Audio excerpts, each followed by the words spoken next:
Why is it so freaking hard to speak to your boss or your kid's teacher or your doctor when it's not that hard to speak to a friend or your family members? Why is it so hard for you to make mistakes or to not understand someone for a second? Why is it so hard?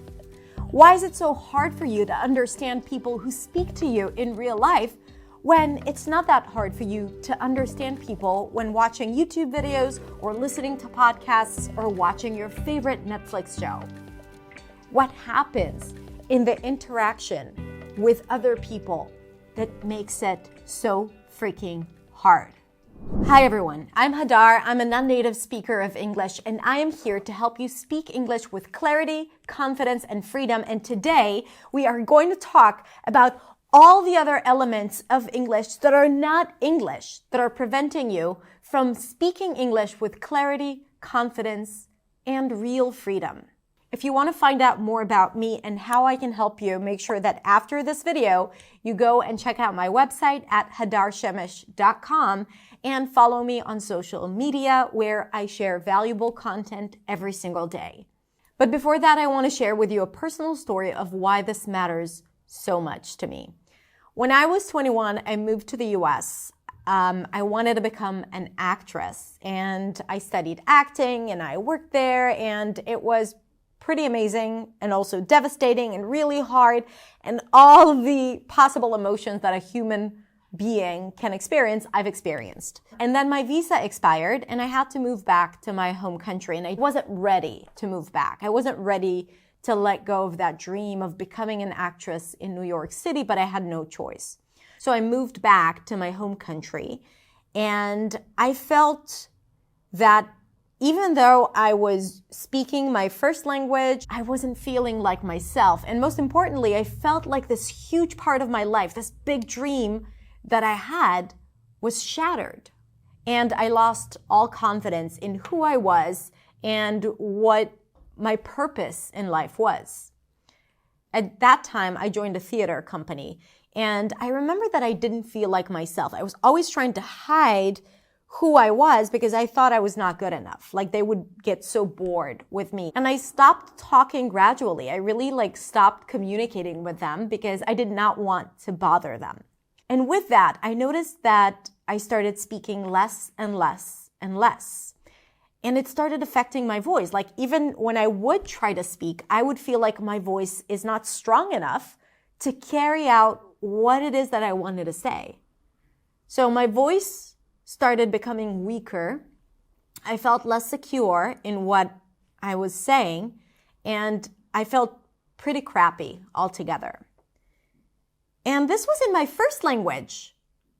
So I started making that connection between confidence and voice, and I noticed that when you feel insecure, when you're very much consumed with what other people are thinking of you, and maybe if you have a low self-esteem, it would ultimately affect how you use your voice and how willing you are to fully express yourself, no matter what language you speak. So if it can happen in your first language, it can absolutely happen when you communicate in a second language, where the starting point is feeling less confident and not as good as who you are in your first language.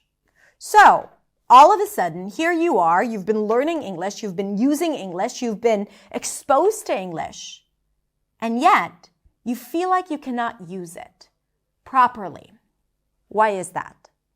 Now, there are many reasons for that. Maybe the language is not available. Maybe you haven't been practicing it enough. I have other videos that discuss that. Today, I want to talk about the concept of confidence. And in that, I want to address mindset. Mindset is how you think about yourself as a speaker of English as a second language. It's the thoughts that you have before speaking. Should I speak? Should I not speak? While speaking? Oh crap, I didn't pronounce it correctly. Or should I use the past perfect or the present perfect? And after speaking. Oh, I really messed up. I wasn't able to express myself. I got stuck so many times. And all of these things take up so much space in your brain, and they end up lowering your confidence and lowering your ability in English, your performance in English, and your belief about what's possible for you in English. So based on my experience, considering this type of work, understanding your thoughts, your patterns, and working towards changing them is not less important than developing your intonation, rhythm, stress, pronunciation, grammar, or vocabulary. Because if you are not confident, it doesn't matter how well you know English, you are always going to get stuck when you feel evaluated, when the stakes are high, when you are challenged, when you speak to native speakers. You're going to be limiting yourself. No one's going to do it to you. You will. And it's not your English. It's how you perceive yourself in English. But the good news is that you can totally change it by focusing on these aspects and not just on the practice and not just on learning more. You can make massive change in your confidence and ultimately in your English and in your fluency. Now, I've created a lot of episodes and videos about mindset, and I'm going to link all of them below if you are new to this concept. And today I want to share with you key elements that tackle mindset in language learning. Now, in fact, I actually collected 30 of those key elements, and I collected all of them, and I'm going to talk about how you can get access to those 30 elements with a lot of thought work to help you process these things and overcome them. But for now, let's talk about 5. The first one is overthinking. Overthinking tends to happen all the time. It's about what you're going to practice, how you're going to learn English. It's about whether or not you're going to speak and how you're going to speak and what you're going to say and how you're going to say something and what words to choose and what tense to choose. And after speaking, it's about playing the conversation in your head again and again and again, thinking whether or not you did well. That is overthinking in English. There is the concept of being too hard on yourself when making mistakes. I have an entire podcast recorded about that. And that is the concept of not being able to give yourself grace when you make mistakes, when you do something that you know shouldn't be done in the language, when you use a tense that you already are familiar with, and yet you're being so hard on yourself. It's that idea of being a perfectionist and always trying to get it right, which stops you from actually expressing yourself and communicating. Another thing is the environment you surround yourself with. Have you ever considered that maybe the people that you practice English with, or the people who are around you when you practice English, or the people in your work affect how you perceive yourself as a speaker of English as a second language? Whether it's comments that you've been getting, or people deterring you from doing the work, or maybe people criticizing you a little too often. Maybe this environment is not helping you thrive and you just take it for granted. You're like, this is my life. What am I going to do about it? There's a lot that you can do about it. And changing your environment and creating the best circumstances for you to succeed is critical for your progress. Another element is comparison, comparing yourself to others. Has it ever happened to you when you heard someone else speak and that person speaks the same first language as you, and they're non-native speakers of English as well, and you thought to yourself, how come they sound so good and I sound so bad? How come they're doing all of those things and I'm unable to even go to a job interview? How come they sound so clear and fluent on their video or recording or in a meeting, and I don't even have the confidence to answer when someone asks me a question? If you've ever compared yourself to others, know that it's a destructive habit that is preventing you from progressing. The last element that I want to talk about that I think needs to be put into work is understanding what's possible. Opening yourself to the option or the opportunity that what you wish for yourself and what you want for yourself can indeed happen.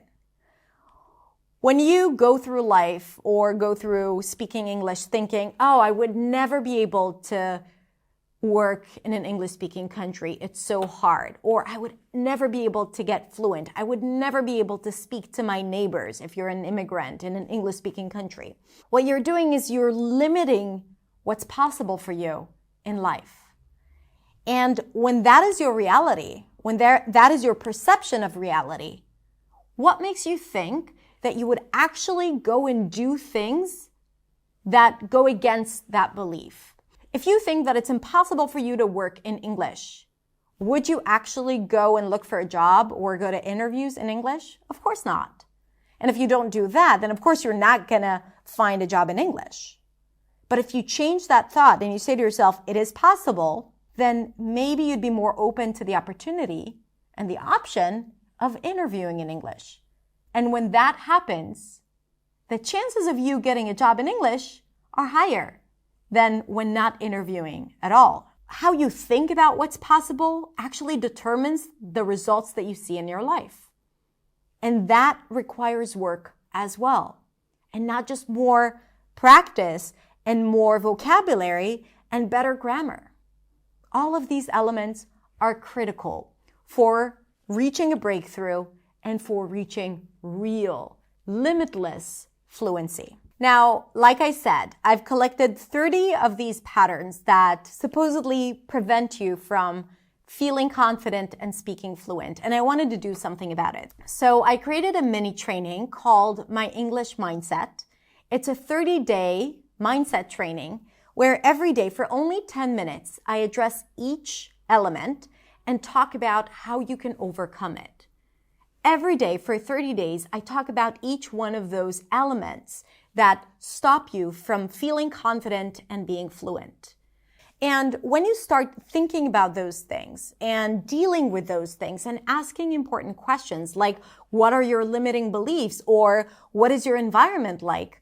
You start making changes around you and inside of you that will ultimately make it impossible for you to reach a breakthrough and to succeed. And not just in English, in your personal life as well. My students who've been doing this type of work has seen incredible results in their relationships and work status and how they are with their kids and friendships, only because they started developing a healthier, more proactive, more productive mindset.